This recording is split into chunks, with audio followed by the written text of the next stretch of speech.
Hello everyone, welcome back to Belonging Abroad, where we share how to create our own lives on a foreign land.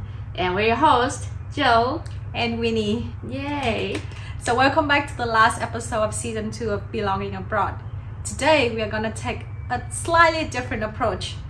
And as we started this season at the beginning of the summer with so much excitement, and we're going through almost all of it, I think we need to take a moment to slow down, reflect on our own journey, and do some kind of introspection about the changes that we have witnessed within ourselves in the last couple months.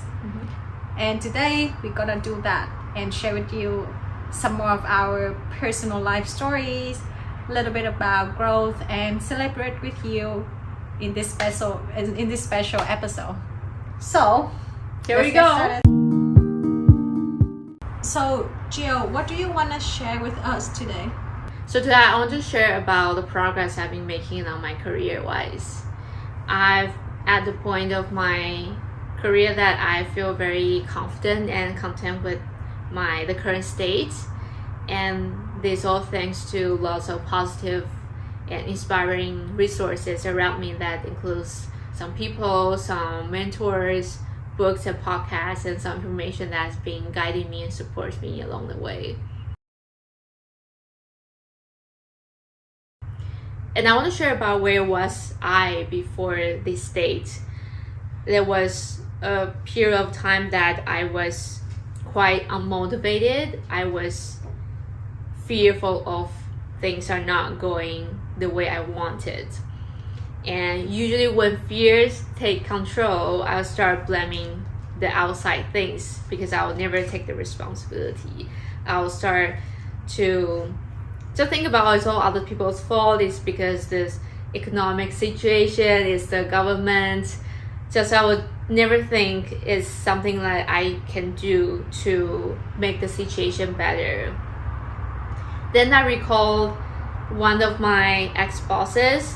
She told me on the day I quit my first job as a headhunter when I was 23 years old, she told me that, Jill, stop blaming other people.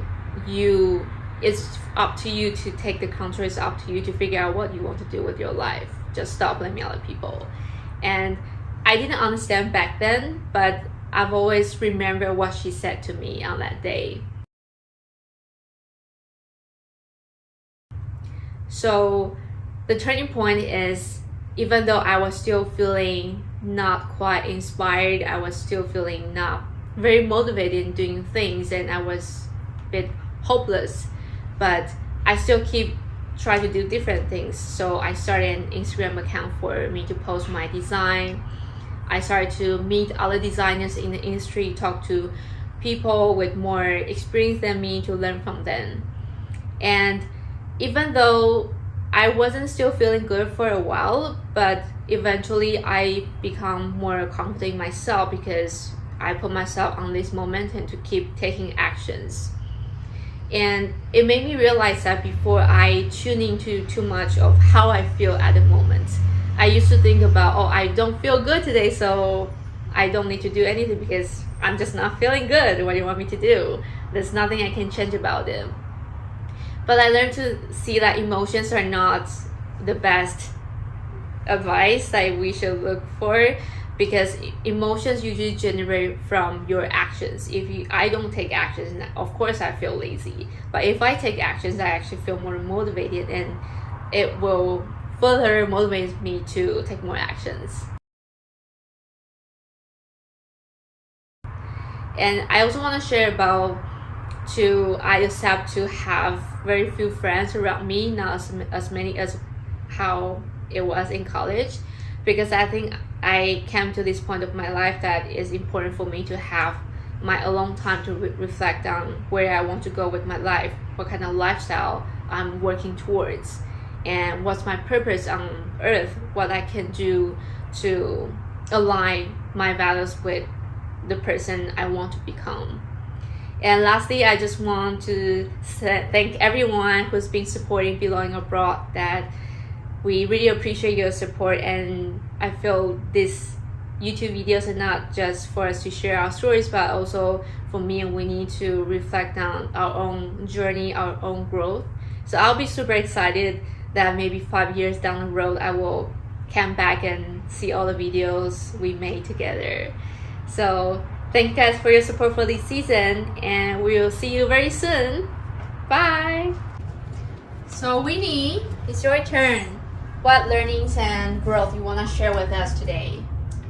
Today I want to share with you about how I have learned to regulate my emotions and learn how to accept life as it is. So in the last couple of months, I've been faced with many undesirable situations that just give me a lot of thinkings and thoughts that I have to process through. I think it's mostly due to the fact that I always have this kind of entitlement thinking that if I put in the hard work, if I'm doing my job, then I deserve to get the result that I expected. That doesn't always work well at the end of the day. I know that putting the hard work is important, but there are many circumstances that I just don't have the control over.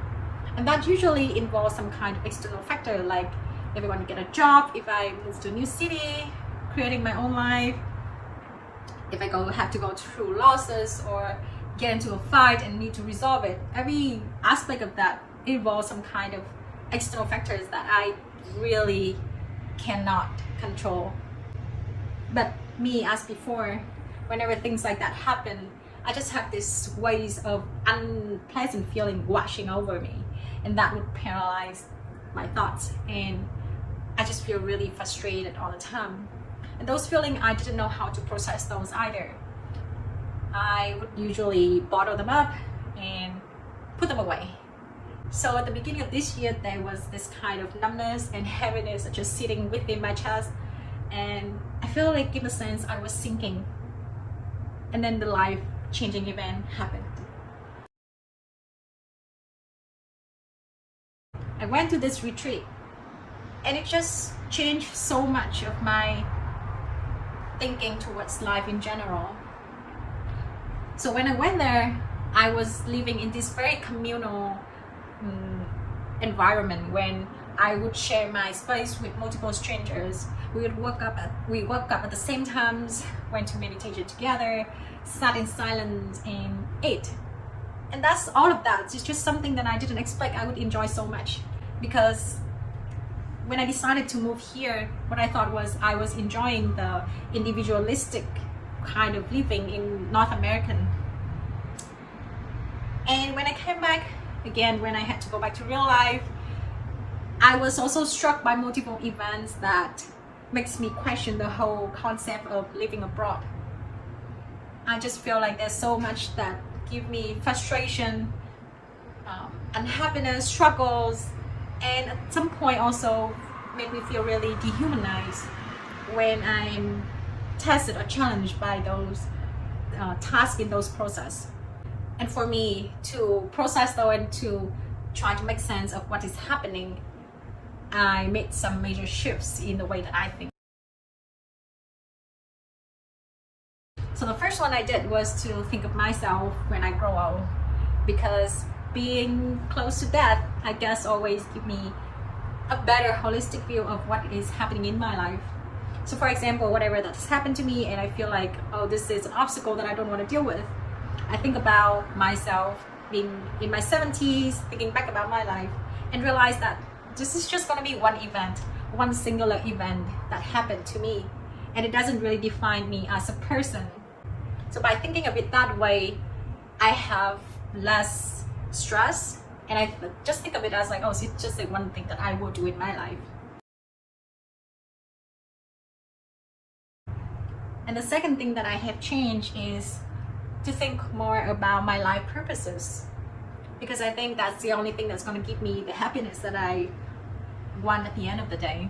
I came to that realization because recently I watched a podcast episode by Jay Shetty when he was saying that, oh, he always felt this kind of connection to his life because wherever he is, he always does the stuff that fulfill his purposes in life. And that made me realize that I was putting the concentration on the wrong thing. And I start to ask myself what my life purposes are. So for me, that would be, I'm happy if I can learn, if I can experience new things, if I can meet new people.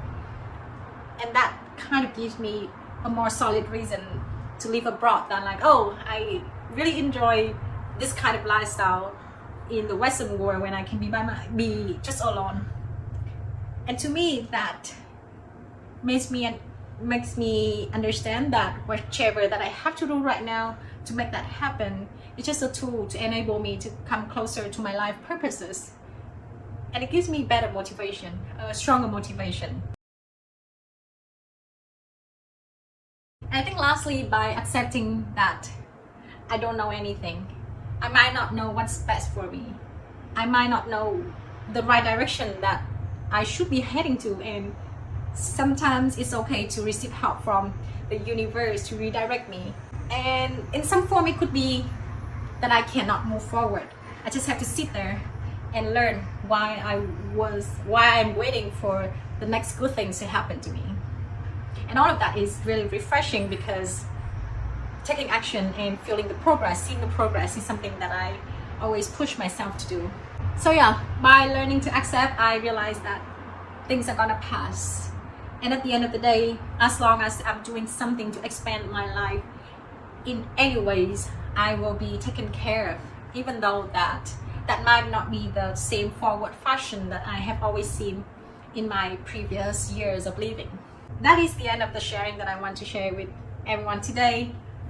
I am very grateful that I have this space to process my thoughts and living my life, learning through being more conscious of what had happened and what is happening to me. And I hope that this series of Belonging Abroad has been a learning journey for you as much as it has been for me. And I hope that it also gives you this confirmation that as long as you are doing something in any situation, you will be taken care of, because we might not know what's a better thing that awaits us ahead. So yeah, that's the end of it.